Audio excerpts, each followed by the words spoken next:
Rome was now ruled by a cousin of the late emperor, Hadrian. Whether Trajan had picked Hadrian himself or his wife had done it for him, we cannot be positive. But either way, there would be no debate as to who took up the throne next.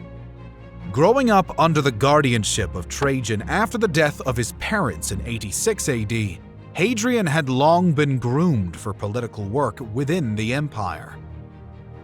He spent his career serving both political positions and within the military as part of Trajan's entourage.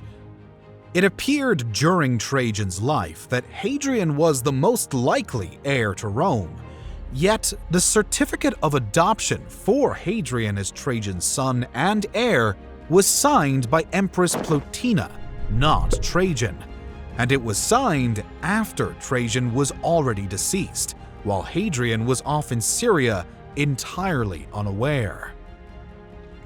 Nevertheless, it was Hadrian himself who informed the Senate of his accession to power and the support he already held from his military. The Senate appears to have accepted this news without hesitation or opposition, and Hadrian was thus confirmed as emperor.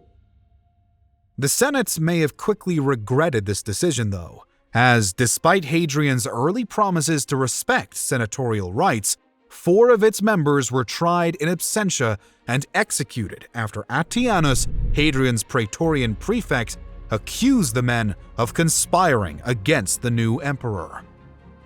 While Hadrian undeniably rewarded Antoninus for his actions, he also made it clear to the Senate that, allegedly, the prefect had acted solely on his own accord, and Hadrian himself had no involvement in the matter.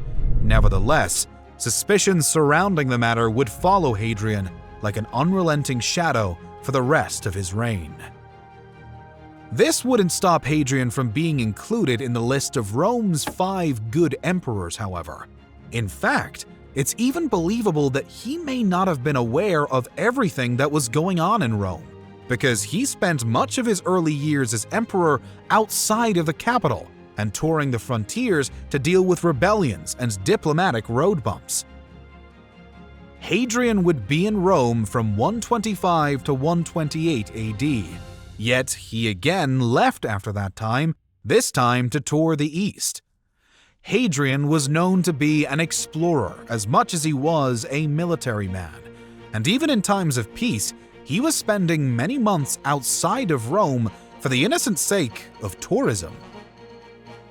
But Hadrian cared too about his empire, and one of the most famous acts of his reign would be the construction of the Hadrian Wall in 122 AD in Britannia, aimed at protecting Rome's border in the region. He was further generous in many ways, such as his predecessors, and was less ambitious for war than some, such as Trajan. Hadrian was also a poet in his spare time, and had a particular taste in agricultural works for himself and his empire. As were some of the earlier rulers of Rome, Hadrian was a mild man of artistic thinking and scarcely portrayed himself in a negative light throughout his time as emperor. Despite his preference for exploration and arts, though, in 134 AD, Hadrian had little choice but to leave Rome again, this time in a military capacity. A Jewish revolt in Judea had grown too large to ignore, possibly in response to a Hadrianic ban on circumcision, which the emperor viewed as mutilation. This, rather predictably, infuriated the Jewish population within the Roman Empire, and thus the revolt broke out, and Hadrian eventually had to deal with the uprising himself. The emperor also had to deal with the issue of succession. He still had no heir.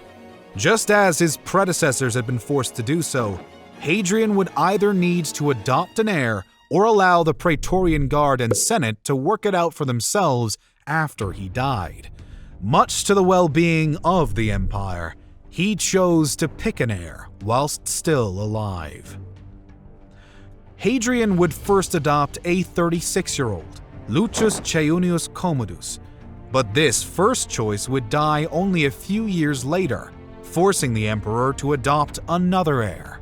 This time, he settled on a teenager by the name of Annius Verus, but not in a predictable way as he'd gone before.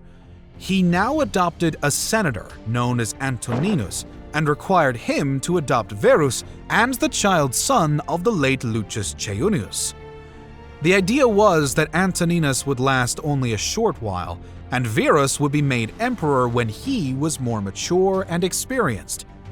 Antoninus lasted more than a short while in reality, but when Hadrian passed in the summer of 138 AD, he couldn't have known what the future held. At the age of 62 years old, the third of Rome's 5 good emperors died a slow and excruciating death, leaving his empire now in the hands of his pawn, Antoninus.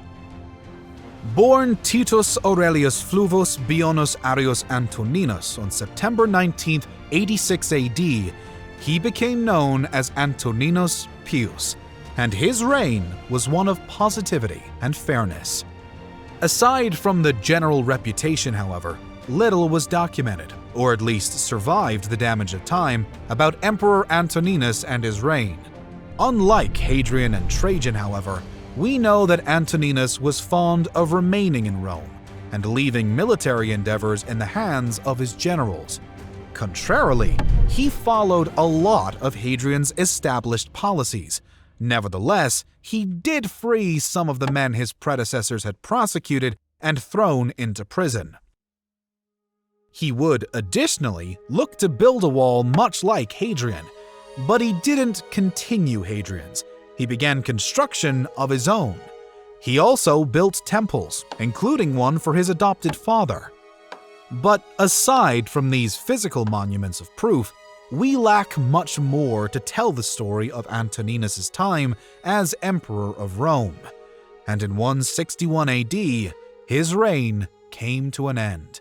Antoninus died of an illness in March, and at long last, Hadrian's true chosen heir was raised to power.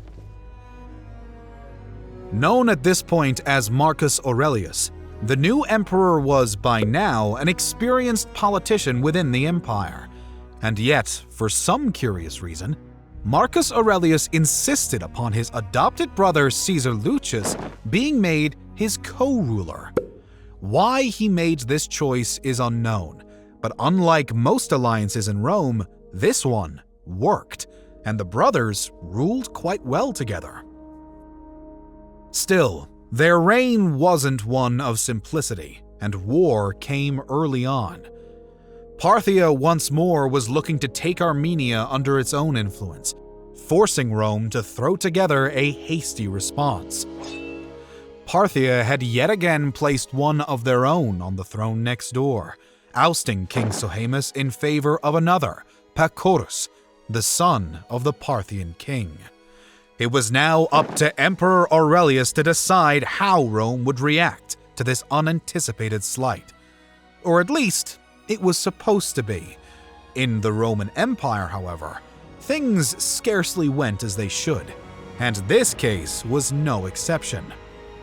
Marcus Aurelius may have reacted leisurely, but Marcus Sedatius Severianus, governor of Cappadocia, aimed to be quicker. He, without any approval or knowledge from the emperor, invaded Armenia. The result of this rash decision was an absolute trouncing at the hands of the Parthians, and, having wiped out Severianus and his forces, the Parthians then turned their march towards Syria, Roman territory. The subsequent war fell under the command of co-emperor Lucius, and started off with an easy upper hand for the Parthian invaders. Lucius wasn't the skilled warrior or commander that many of his predecessors had been, and he, quite frankly, preferred a life of luxury to one of bloody battles. This served to further impair the Roman effort to save Syria, as did a plague that would rip through the Roman lines and the empire itself. But thankfully for Lucius, he had brought a few more capable generals along with him, such as the likes of Martius Verus, and victories began to pile up across Armenia and Syria for the Romans. Even within Parthia, the adept commanders found triumph against their fleeing enemies. This was a much-needed victory for Rome, as the late 160s AD saw revolts closer to home from Germanic tribes unsatisfied with their Roman proprietors. It was around this time that Lucius died, either of illness or stroke, leaving Marcus Aurelius alone to run the empire and avoid further bloodshed. This latter task was rather crucial, because war after war was draining Rome's funds, and the emperor had to find a solution to it all, now on his own.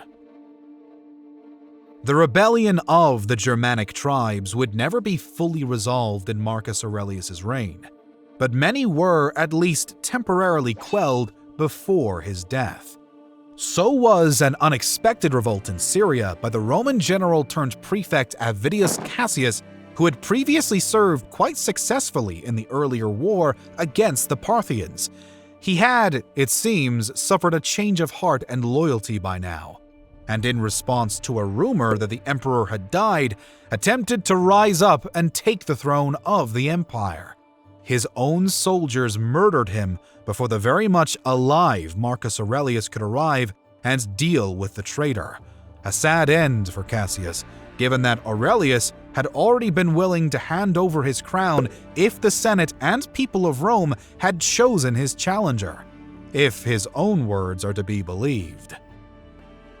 Either way, the threat to his power was now gone, and after his return to Rome, he found it to be time to choose his heir. It would be his son, Commodus, a 16-year-old boy whom he settled on to succeed him. This decision came only 3 years early, as the great Marcus Aurelius breathed his last breath on March 17, 180 AD. With him died the era of the 5 good emperors.